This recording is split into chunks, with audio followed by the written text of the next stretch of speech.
Hi welcome to Telangana exams YouTube channel. నా పేరు విష్ణుకుమార్, నేను సీనియర్ జర్నలిస్ట్ని.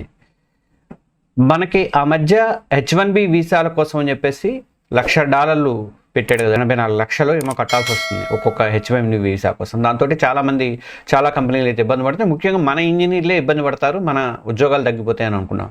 అదే టైంలో నేను వీడియో చేసినప్పుడు ఏం చెప్పానంటే, ఆ పరిస్థితి ఏదో మనమే ఇక్కడ వాతావరణాన్ని కల్పిస్తే శుభ్రంగా మన దగ్గరే కంపెనీలు పెట్టేస్తే మనం హాయిగా ఇదవ్వచ్చు కదా, రన్ అవ్వచ్చు కదా, మన దగ్గర ఎక్కువ మందికి ఉపాధి దొరుకుతుంది కదా, బయటకు పోయే పరిస్థితి కూడా తప్పుతుంది కదా అని చెప్పి నేను అప్పుడు వీడియోలో చెప్పాను.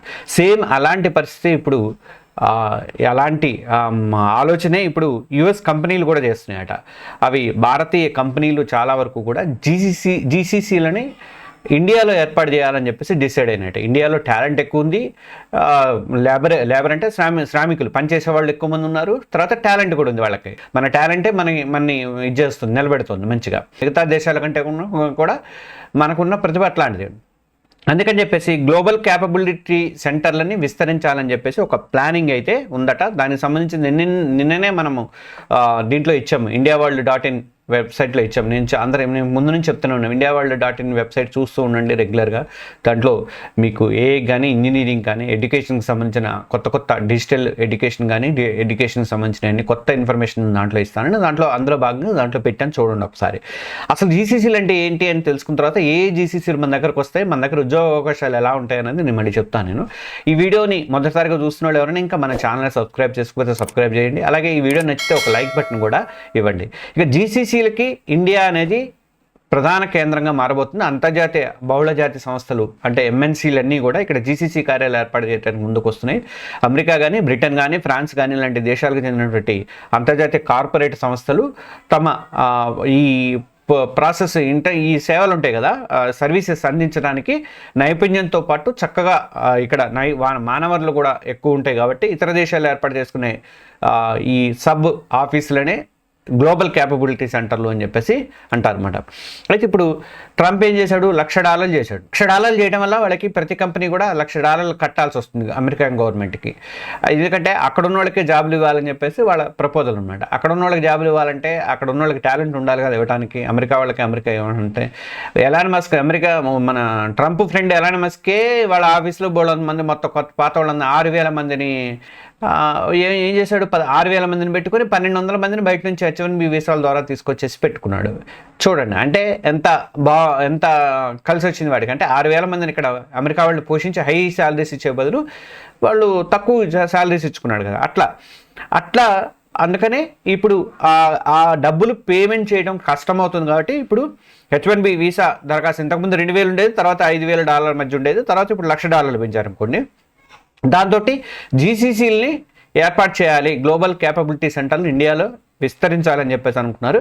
ఇప్పుడు అంతర్జాతీయంగా ఉన్నటువంటి జీసీసీలలో సగం అంటే 1,700 దాకా మన దగ్గరే ఉన్నాయట.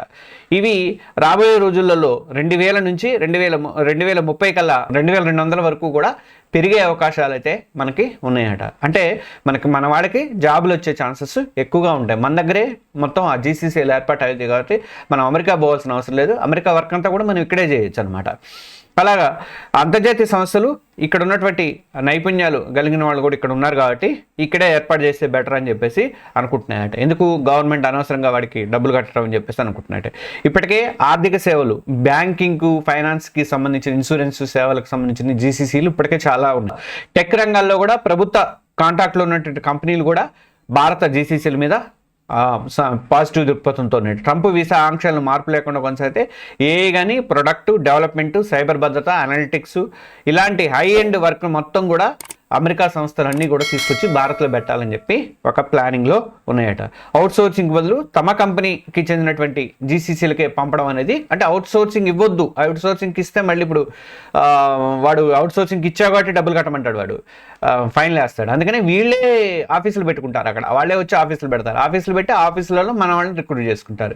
అలాంటి ప్లానింగ్ అనమాట. అయితే భారత్లో జీసీసీలు నెలకొల్పినట్టు ఏ కంపెనీలు నెలకొల్పుదామని ఆలోచనలు ఉన్నాయంటే మైక్రోసాఫ్ట్ ఉందట, గూగుల్ అట, అమెజాన్, తర్వాత గోల్డ్మెన్ సాక్స్, తర్వాత వాల్మార్ట్, జేపీ మోర్గాను, తర్వాత Salesforce, IBM, Intel, Guidewire software, highly ఉన్నటువంటి మొత్తం దిగ్గజ కంపెనీలన్నీ కూడా మన దగ్గర జీసీసీలు పెట్టేసేసి ఇక్కడే రిక్రూట్మెంట్ చేసుకుని ఇక్కడే R&Dలు కానీ అన్నీ కానీ చేద్దామని చెప్పేసి ఒక ఆలోచన అయితే ఉన్నదట.